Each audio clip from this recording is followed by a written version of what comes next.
నీలగారితో మీరు పాడిన పాటలు ఆ టైంలో అప్పటికప్పుడు నేర్పించి పాడించడమే కదా, రిహార్సల్స్ లేదా?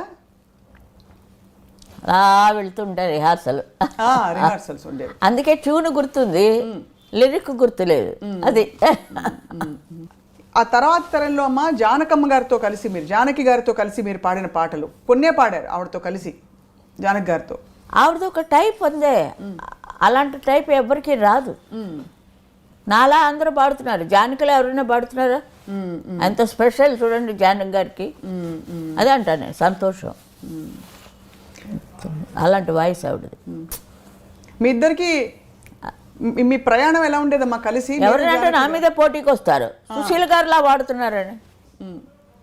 సుశీల గారిలా పాడుతున్నారు, సరే పాడుతున్నప్పుడు ఆ ఎక్స్ప్రెషన్ ఎక్కడ? పాట అప్ప చెప్తున్నారు అంతే. ఇప్పుడు అమ్మా ఇప్పుడైనా అంతే, ఎవరైనా అంతే.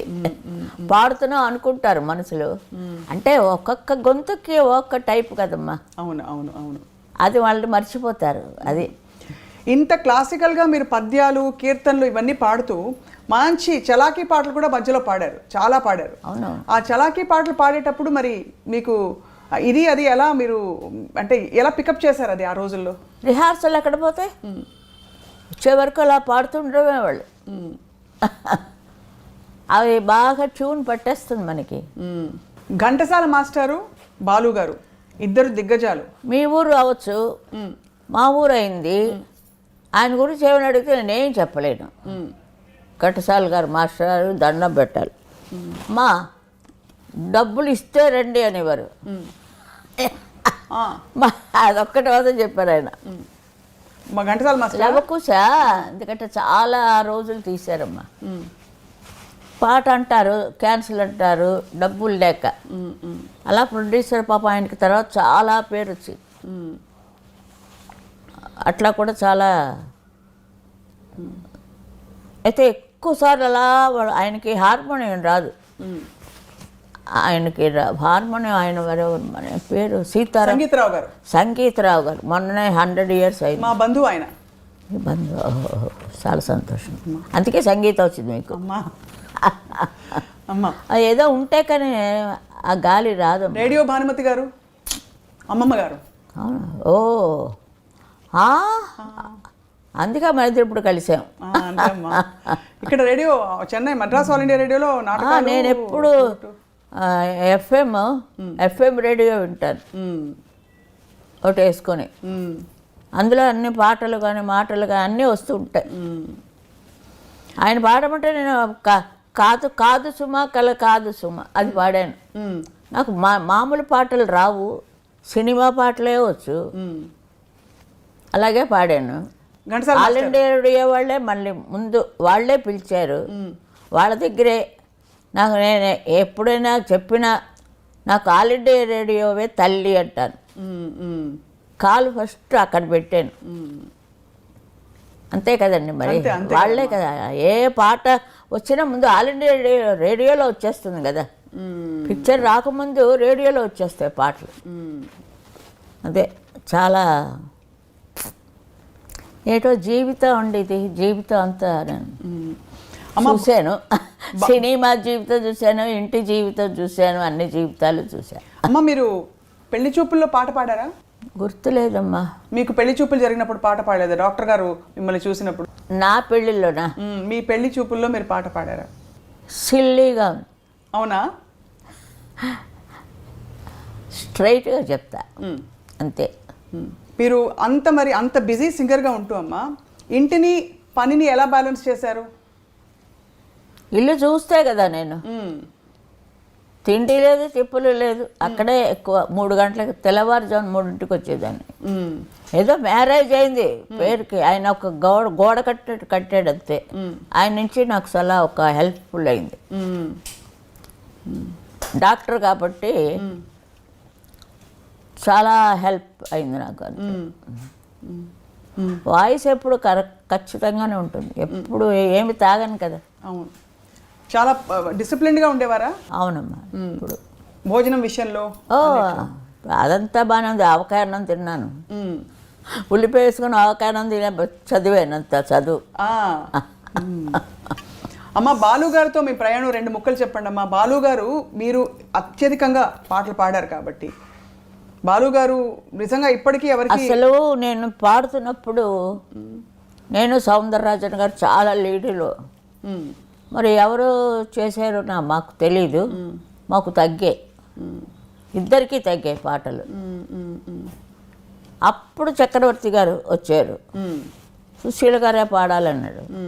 ట్రెండ్ మారిపోయింది, అందరికీ నేనే, క్లబ్ డ్యాన్స్ దగ్గర నుంచి నేనే. మళ్ళీ ఒక ఇది వచ్చింది నాకు, ఒక వేవ్, న్యూ వేవ్. అప్పుడు తగ్గినప్పుడు బాధపడేవారా లేకపోతే అంతా భగవత్ చిత్తం అనుకునేవారా? బాధల గీతలు ఏం లేవు.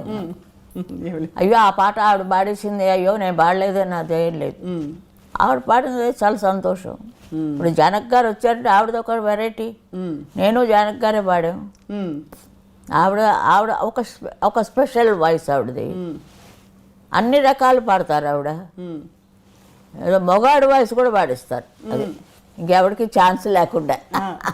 అన్నిటికీ అలా ఉంది ఛాలెంజ్. అమ్మాయి చాలా గ్రేట్ అది అలా ఉండడం. ఇప్పుడు వాణి జయరామ్ గారు ఉన్నారు, ఆవిడ సాటు సా అందిందా లేదా చూసుకుంటారు. దాన్ని బట్టి తెలిసిపోయింది కదా మీకు, పాడేవాళ్ళకి అంతకంటే ఏంటి. అదే చెప్తున్నాను, వెరైటీకి జానక్ గారు ఒక వెరైటీ, ఆ వెరైటీ నేను పాడలేను. నా వెరైటీ ఎవరైనా పాడగలరు. జానక్ గారి వెరైటీ అన్నీ మీరు పాడారు కదమ్మా, కష్టమైన పాటలు అన్నీ పాడు, క్లబ్ సాంగ్స్ పాడారు మీరు. ఓఎస్ అన్నీ పాడించుకున్నారు వాళ్ళకి కావాలని. వాళ్ళకి కావాలని పాడించుకున్నారు, మేము వెళ్ళలేదు, అడగలేదు మాకు క్లబ్ డ్యాన్స్ ఇవ్వండి అని. సత్యం గారి దగ్గర ఎలాంటి పాటలు పాడానో తెలుసు కదా, నాకే సిగ్గేస్తుంది వింటే. ఇప్పుడమ్మా అంటే మరి అలాంటి పాటలు పాడా అందరూ. ఆ బాలు వచ్చినప్పుడు మరీ బాలులాగా అల్లరి అంతే. ఎలా ఉండేదమ్మా? పాపం చాలా బాగుండేది, కానీ చాలా షాక్ కదమ్మా బాలు గారికి. ఎలా చాలా లాస్ అయిపోయింది ఇండస్ట్రీకే, చాలా లాస్, చాలా కష్టం మళ్ళీ అలా రావాలంటే. అది చాలా ఫీల్ నాకు కూడా. చాలా ఆయన పాటలు వింటుంటే ఇంకో 10 years ఉండకూడదా అని మనకు ఉంటుంది. మరి చాలా అన్యాయం అది. నేను అంటాను దేవుడితో అంట, చాలా అన్యాయం అయ్యా, స్ట్రైట్గా దేవుడితో పోట్లాట. కానీ మంచివాళ్ళు 4 రోజులు ఉండాలి. ఇప్పుడు వయసు అయిపోయింది అంటే పోనీ అనుకోవచ్చు. యాక్టివ్గా పాడుతున్నారు, అదే అంతే. 90 ఏళ్ళ వాళ్ళు 100 వాళ్ళు కూడా ఉన్నారు. ఇదేమిటి ఇది అన్యాయం అని. అమ్మ సీతారామ శాస్త్రి గారు వెళ్ళిపోవడం కూడా చాలా బాధ కలిగించింది. అంత చిన్న వయసులో వారు ఇంకా ఉండవలసిన వారు పాడాలని. వారికి సిరివెన్నెల ఇంటి పేరు తెచ్చిపెట్టిన సినిమా, అందులో మీరు పాడిన టైటిల్ సాంగ్ విధాత తలపున అందులో పాడింది. ఆ పాట రికార్డింగ్ గురించి 2 ముక్కలు చెప్పాలమ్మా మాకు. బికాస్ ఏ పాట?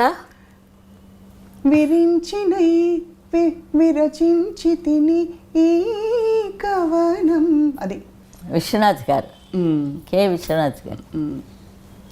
అదొక టైపు అంతే. మరి నమస్కారం. తెలియకుండా ఎవరి గురించి మనం మాట్లాడకూడదు. ఆ పాట గురించి చెప్పాల్సిందిగా కోరుతున్నామమ్మా. అదే బాలు కదా స్టార్ట్ చేశాడు. బాలు గారు స్టార్ట్ చేసి మధ్యలో మీరు పాడాను, జనించు ప్రతి శిశు గళమున. అవునవును. అది మీ ఆయన విశ్వనాథ్ గారు అన్నీ సపరేట్గా ఉంటాయండి. చాలా మనసుకి హత్తుకునేటట్టు ఉంటాయి పాటలు. మహాదేవన్ గారి పాటలు కూడా అట్లాగే ఉంటాయి. జానకి గారికి ఎంత పాపులర్ తమిళ్లో, ఆవిడ పాటలే పాపులర్. జానక్ గారికి, షౌకత్ జానక్ గారు, ఒక్కొక్క హీరోయిన్ వాణిశ్రీ గారి పాటలు ఆవిడే పాడుతున్నట్టు. మొల్లలో రాముడు పాట పాడాడు కదా, అవును అవును, ఆవిడే పాడుతున్నట్టు ఉంటుంది. నేను కనపడిన అక్కడ, అది ఎవరికి కనపడిన అనుకోండి, అంటే వాళ్ళు పాడుతున్నట్టు. అంత మంచి ఛాన్సు, ఆ అదృష్టం నాకు ఇచ్చాడు దేవుడు భగవంతుడు. అందుకే నన్ను పుట్టించాడు. ఇంకా చాలే కూర్చో అన్నాడు, అంతే.